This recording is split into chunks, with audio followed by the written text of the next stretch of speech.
America has a secret weapon, standing ready every hour of every day to protect our way of life. Unseen, yet always there. It is a sentinel against evil. Established on April 14, 1948, it was envisioned to be a guardian of freedom, a protector of liberty, a weapon of choice, ready to engage at a moment's notice.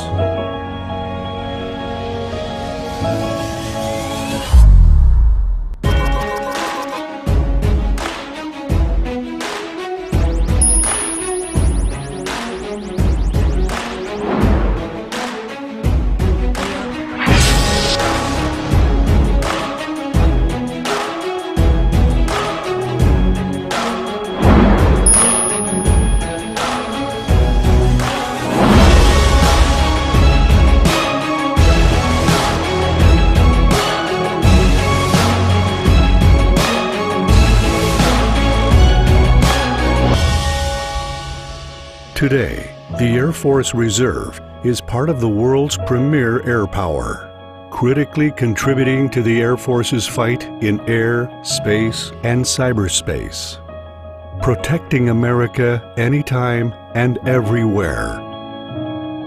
When America needs us, we are there. Until then, we could be anywhere. In your schools, in your workplace, on your streets, always ready to serve you.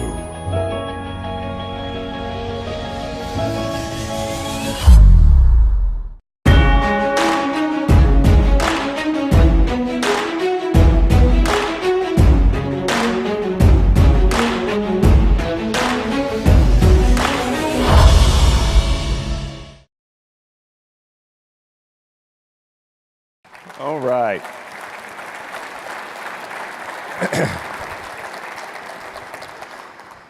Well, good morning, air mobility heroes. I am very fortunate to be in the coveted first thing in the morning Saturday after a big night on Friday. So I am actually shocked we have as many people in the room as we do right now, and that is fantastic. You know, I love that clip because it emphasizes and embodies everything about being a reservist, and that's why I like it so much. And if you haven't seen it before, because it's been out for a while, you are not spending enough time on our website. So from your government computer, go to airforcereserve.mil/Rich Scobee told me to go to this website, and you'll get the red screen. Click on I trust this website. Then your computer will shut down, and you need to pick up your iPhone and go to the same website, and you can get to it from that. All right. So apologize to all the calm people in the room. That's awesome. So I got to tell you, you know what my two favorite words in any speech are, because it's exciting, is in conclusion. And the reason I like those words so much is because I start thinking to myself, man, in just a couple more minutes, I'll be able to get another cup of coffee. And and then go downstairs and I'll pick up some more swag from our vendors. But what I don't want you to get too excited. So in conclusion, what I wanted to say is I am fortunate to be able to represent 70,000 of the airmen from the Air Force Reserve, many of whom are air mobility. So I'm going to take a page from General Rice's book. And how many folks out there are in the Air Force Reserve? Raise your hand. All right. Now, how many of you want to be in the Air Force Reserve? I brought in some applications, and I'll be standing up here on the stage afterwards, and we'll be able to do it. I'm glad one person raised their hand. I like that. That is a gutsy move. That's nice. All right. So when I was invited to speak at this event, I thought I would be the odd person out. As General Miller said, I'm an F-16 pilot by trade, and this is the Airlift and Tanker Association. So I figured, I would be the only presenter that came from the CAF world and that didn't have a mobility background, but that wasn't the case. You have a very diverse group of speakers that are here for ATA this year, and many of whom are from the CAF world or from other individual areas of our Air Force, and only 2 of whom are mobility pilots. And the rest of us, we all represent the rest of DoD and everything else that's been going on. But that makes total sense because nothing in our Air Force gets done in a vacuum. The capability in our military is integrated with, it's supporting and supported by other functions. You cannot produce air power without everyone doing their job. It takes a team. And we always operate in a team. It's an Air Force team, it's a total force team, it's a joint force team. We often fight as teams with allies or our partners. No matter what the mission, we need our teammates to get it done. Sometimes that team is a tanker refueling a bomber on a global strike mission. Sometimes that team is a space operator controlling satellites, which we need for navigation. And sometimes that team is an Army aerial porter who is taking delivery of a C-130, downloading their cargo and moving it to its final destination. Our teammates vary from mission to mission, but it is always a team effort. When you're part of a team, you need to know about your teammates. And here's what you need to know about the Air Force Reserve. We produce combat power for America, period. We do that through strategic depth for our national defense and operational support to the joint force. We conduct every single mission that the active duty does with 2 exceptions. We don't fly U-2s and we don't sit in missile silos. So if you want to sit in a missile silo, I cannot help you. No one can. But unless you, but all kidding aside, what a great mission. And someday, we may be in it. All right. About 75% of our personnel are part-time reservists. So the majority are traditional reservists who are assigned to reserve units, and some are individual mobilization augmentees who are embedded within active duty missions. The other 25% are our full-time force, and for those of you familiar with the Air Force Reserve, in some kind of confusing capacity, either Title V or Title X or something else, but suffice it to say, 25% full-time. The Air Force Reserve has 12 core functions. Can you guess what the largest one is? Wrong. It's Agile Combat Support. But the second biggest is the Air Mobility Mission and Global Reach. So approximately 1/3 of our personnel are air mobility. About 25% of all air mobility personnel are reservists. Approximately 41% are in the active component, and the other 34% are our great partners in the Guard. The Air Force Reserve flies every single cargo and tanker aircraft in the inventory, and we also operate the HC-130, which is technically a search and rescue platform, but since it air refuels, I'll consider it in that same category.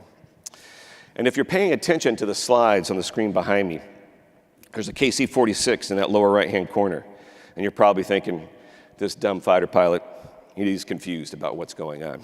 It doesn't hurt my feelings, I get that a lot.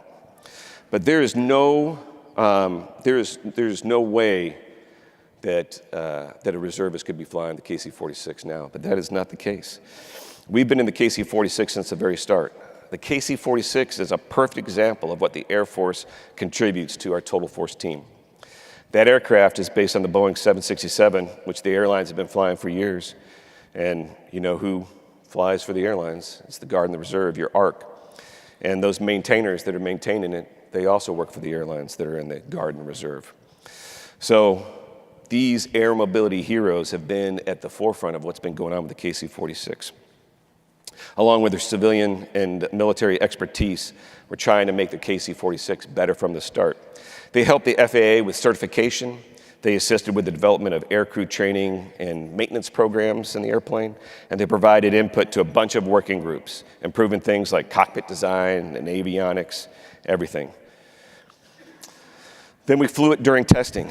The air crews that conducted the KC-46's first tests at Edwards were a mix of active duty and reserve personnel who flew together as a total force team, because it always takes a team. And that's the way our Air Force works. In every mission set, members of the Air Force Reserve component and active components are compatible and operationally integrated. But that wasn't always the case. When the Air Force Reserve was established 70 years ago, we weren't intended to be used in day-to-day operations as we are today. Our purpose was intended to be a strategic force, to fill the gaps in what the active component was doing. One thing that hasn't changed is our air mobility mission. The Reserve was in the air mobility business from the very start. In 1950, the Air Force Reserve had 25 wings. 5 of these wings were light bombardment wings, and 20 were troop carrier wings. And the troop carrier wing, that designation is a little bit deceptive because it implies that all we did was carry passengers. But thankfully, someone figured out that we did other things, moving cargo and other things around the United States. And so they renamed it military airlift wings. And then somebody said that was too much to say, so we're going to just call them airlift wings. And that's what we have today. And those troop carrier wings of yesterday did the same things that we are doing today with our airlift wings. They transport passengers and cargo, airdrop, parachute drop, patient movement, all those things. We just have a little better equipment than we did back then. 1950 was also the year that the reserves first mobilized. We sent 11 troop carrier wings and 4 bomb wings to Korea. And while we were there, we moved a bunch of stuff around Korea. And our bomb wings dropped a lot of bombs. That's how the reserve was originally intended to function. We were meant to train a few days every month and then come back to the United States and go to war in a strategic depth and then come back to the United States. Air mobility heroes changed all that. So in conclusion, here's a complete history of the Air Force Reserve. In 1953, the Reserve component personnel first participated in a real-world mission when the Guard began to sit Homeland Defense Alert. So I admit it started with the Guard. Catfish, I said it. Anyway, in 1954, the Reserve improved on this model, and we started dropping paratroopers out of the back of our cargo airplanes. And then in 1955, Air Reserve Mobility Heroes did their first humanitarian missions. And in 1956, Mobility Heroes became the first reservists to fly real-world missions as part of their training regimen, moving cargo and passengers, as I said before, all around North America in support of our Air Force, Department of Defense, and all the other agencies that needed our help. Again, in 1956, Reserve Air Mobility Heroes participated in the first large-scale joint exercise that combined the Reserve and active force. And the exercise went so well, the Army started requesting the Reserve Command on a regular basis to drop their paratroops in training. And then there's a pattern that's emerging from this, and you can see as people started developing what the Reserve and the ARC, for that matter, was capable of.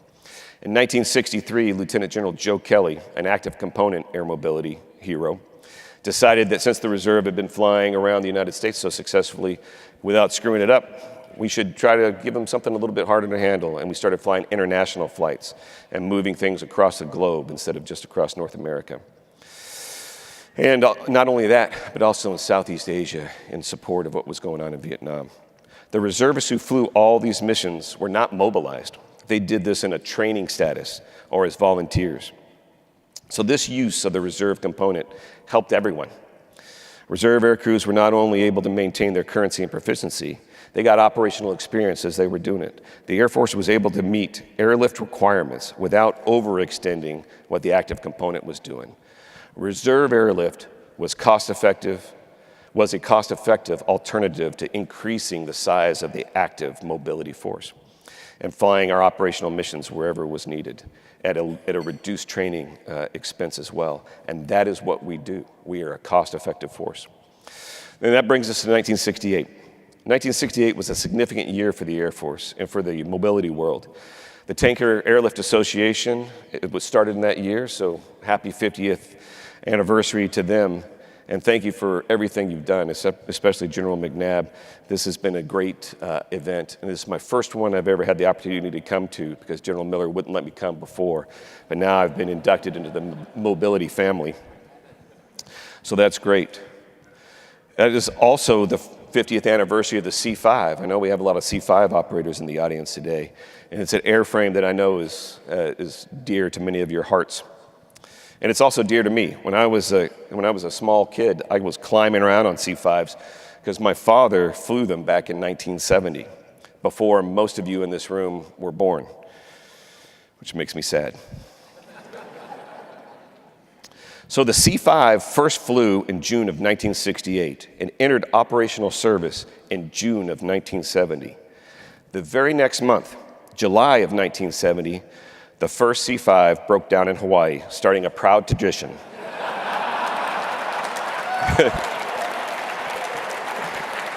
That continues today. 50 years of Hawaiian deployments. I've always been a little jealous of the C-5 pilots because I would like to break in Hawaii. I'm sorry, General Miller, it's probably not appropriate humor, but I could not stop myself. 1968 was also the year that the reserve's active component shared a common airframe in their inventories, the mighty C-130. That's right. I know.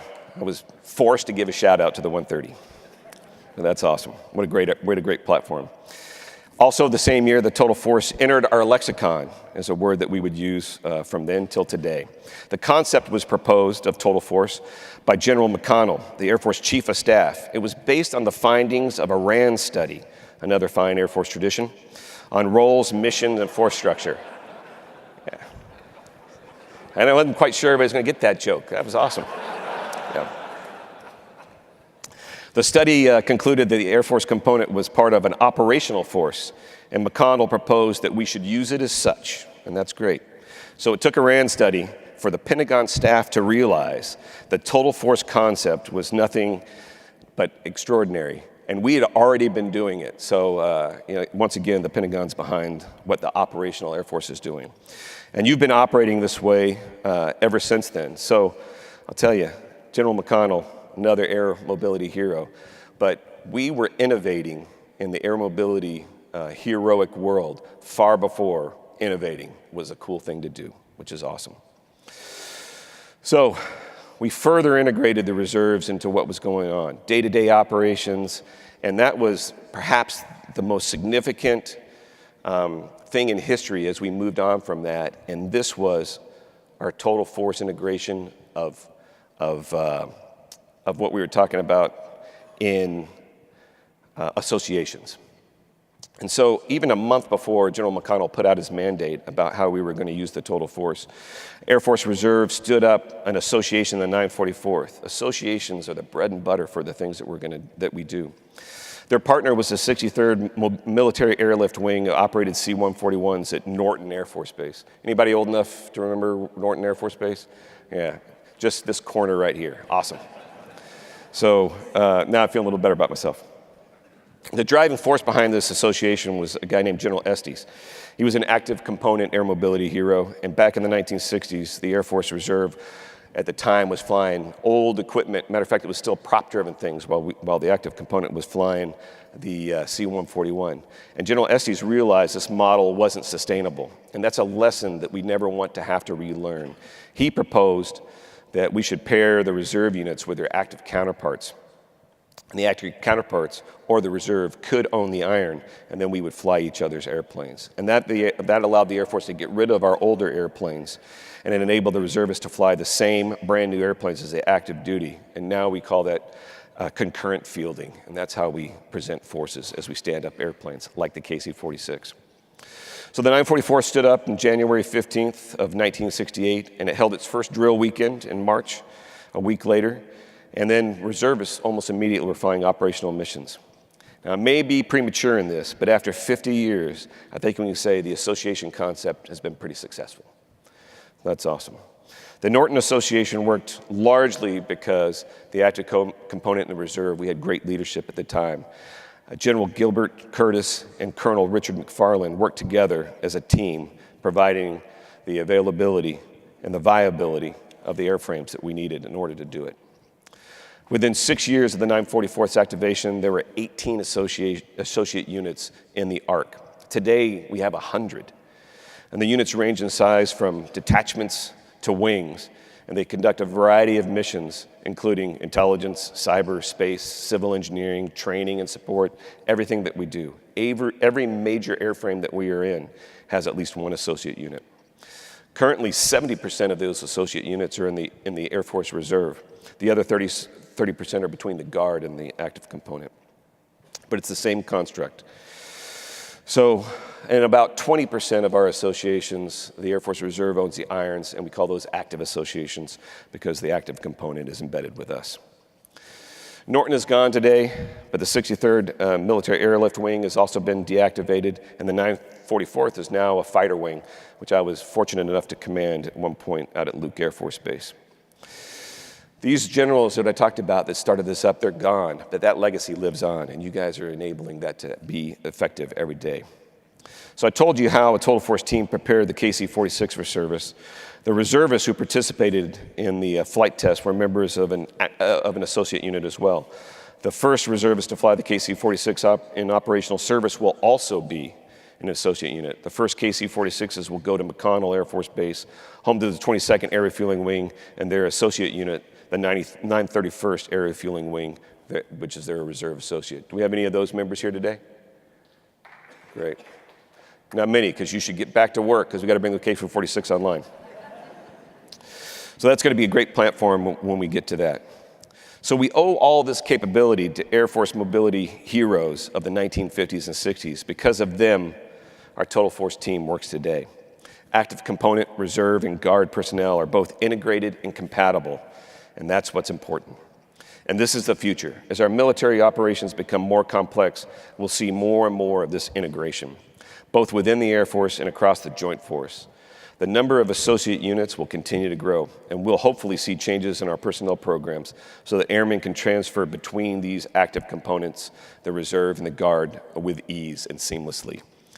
And that change encompasses all of our A1 personnel programs, our medical readiness, and finance. The future of our Air Force and the future of the Air Force Reserve is steeped in the warfare that we'll be required to do, and it's a major topic of discussion now with how we support the National Defense Strategy.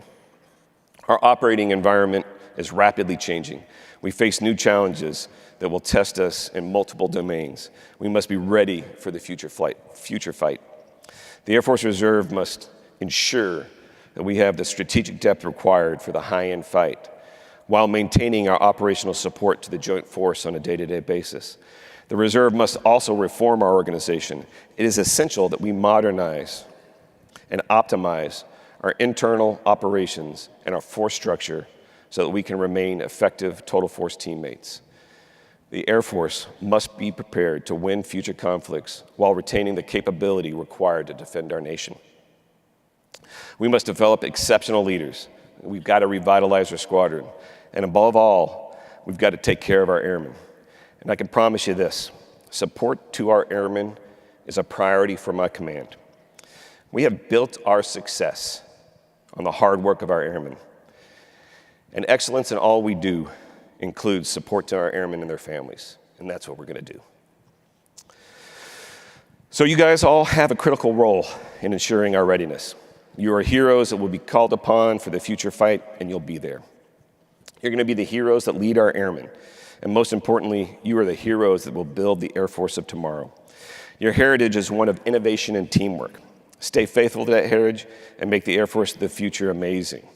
We will need you as heroes in the future. We'll need air mobility heroes. We will always need air mobility heroes. I can guarantee you that. Because sea lift can move enormous amounts of cargo. Ground transportation is cost effective and it's able to reach very austere locations. But nothing rivals the rapid response of air mobility. That rapid response has been called upon again and again. You've responded to many natural disasters, both at home and abroad.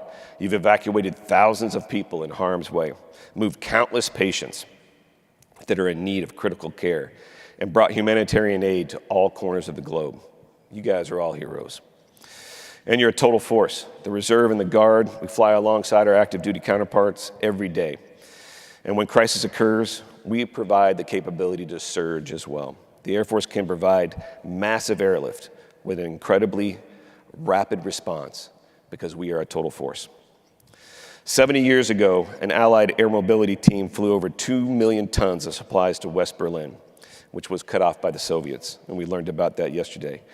Their efforts kept that city alive for nearly a year and ultimately led to the Soviet blockade being defeated, and they had to give up. Since then, air mobility has responded to many crises across the globe, almost every one of them, large and small scale, man-made and natural disasters. Even as we speak, air mobility heroes are out there saving lives. I'll give you an example of that.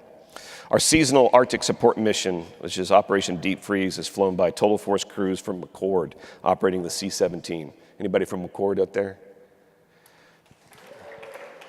They are also flying in the Arctic right now. This year's season concluded in August, and the last crew was flying out, our total force airmen. They were in Guam on their way home when they got a call to turn around for a medevac mission. There were 2 patients at McMurdo Station who needed to be airlifted for treatment, and one was critically ill. The air crew flew back to New Zealand, where they picked up a civilian medical team. This was a civilian medical team. They'd never flown on a C-17 before, so they had to be familiarized with what the aircraft can do. And then they headed on out to McMurdo Station. And when the jet reached Antarctica, the temperature outside was 65 degrees below zero, with a wind chill that was 94 degrees below zero. That's well outside the operating limitations of the aircraft. So it's about 70 degrees in this room up here, about 90 degrees if you're on stage, but 70 degrees in the room. That's 164 degrees colder than it is in here, which by anybody's definition, that's cold. So it was cold. The crews couldn't even open the door in the back. They had to pull everybody in through the crew door in the front. And then less than 24 hours after the crew was alerted that they had to go, the jet landed back at Christchurch with the patients on board, saving 2 lives. Turning a jet around like that is not as simple as it sounds. There's a lot of people behind the scenes that are making that work, from planners to maintainers at AMC and Transcom and TACC, and especially to the ones that had to launch that jet and keep it flying in those kind of conditions. They made that team effort work, because it's always a team effort. And I don't want our tanker folks to feel unloved with all this talk about airlift, because you guys bring a very unique capability to the fight. And I can tell you, as a pilot who's mismanaged fuel and is low on gas, there is no more welcome sight than a tanker. I mean, don't ask me why I know what that feels like. I just know things. And can guarantee you that's the truth. Our Air Force can reach anywhere on the globe because of our tankers. There is no global reach without tanker support. Some of my fellow dinosaurs in this room may remember Operation El Dorado Canyon, 1986 strike on Libya. This was the longest fighter combat mission ever flown. The F-111s, near and dear to General Rice's heart, was, matter of fact, stationed at the same place, conducted that mission, launched from England, 6,300 miles round trip, 14-hour flying, 8 air refuelings. Like so many other missions, El Dorado Canyon was a total force operation. The F-111 pilots were active component. The KC-135 and KC-10s, the crews that they use, were reservists from the 452nd Air Mobility Wing and the 78th Air Refueling Squadron, because it's always a team effort. I was a senior at the Air Force Academy when that happened. You could not believe the pride and enthusiasm we felt for what your community did. So, in conclusion, air mobility heroes sustain our fighting force. Air mobility heroes enable our global reach. Air mobility heroes save lives. This is your heritage. Total force integration is your heritage. Honor that heritage and continue to lead the way. And keep what you're doing as a team of heroes. Thank you very much for your time today. Thanks.